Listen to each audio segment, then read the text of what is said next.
नमस्कार। आजिर कथाटी पंचतंत्र कहानीर एक प्रसंग। ये छोटिया कहानीर शीर्षक मूषिक कन्या। हिमालय पाददेश गंगा कूल रोते जड़े ऋषि। दिने से स्नान कर नदी तुठक उठा बेले गोटे उड़ंता काहू थंटरू मूषा छुआटी तले खसी पड़ा।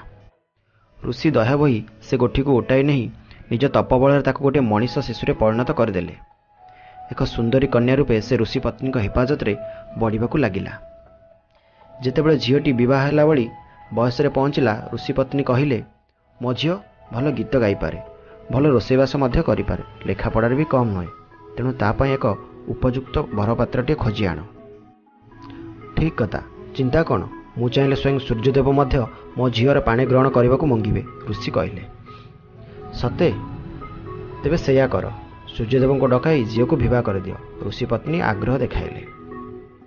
ऋषि ध्यान में बसी सूर्य को आह्वान करते सूर्य आसी पचारे, महात्मा मत डकाइबार कारण शुभ, मोर सुयोग्य कन्यार पानी ग्रहण कर, ऋषि कहले। तापर से निज झील आड़ को अनाई पचारे, कि झील बर पसंद होइछि तो? झील चुपी चुपी कहला, बापा यांकर तेज प्रखर, भल लगुना, आउ योग्य बर नहीं।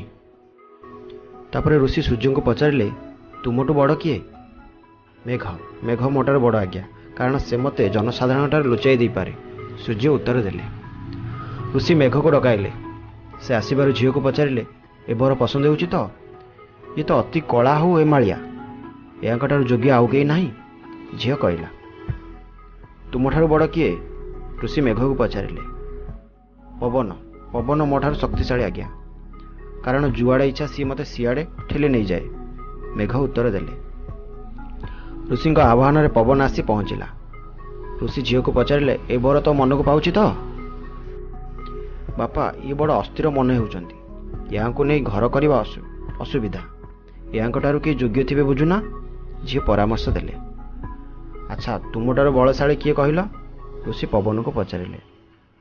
पर्वत मोठार बलवान, कारण मु तांको टलाई पारे नहीं, पवन उत्तर देले। ऋषि पर्वत को आह्वान कले। से आसबारू झील को पचारे, ए बर संपर्क तो मतामत कौन? बापा ए महाशय बड़ रुक्ष आ कर्कश दिशुचंती, पचार या तुलन अधिक योग्य बर थे परा, झील कहला। अच्छा पर्वत बर तुमठार बड़ुआ किए? ऋषि पचारे। मोठार बड़ुआ मूषिक, से मते फुटाई सुड़ंग बनाई पारे, पर्वत कहला। ऋषि मूषा को डकाइले।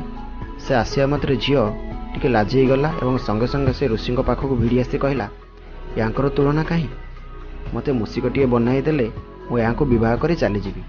ऋषि महाशय ता ही कले।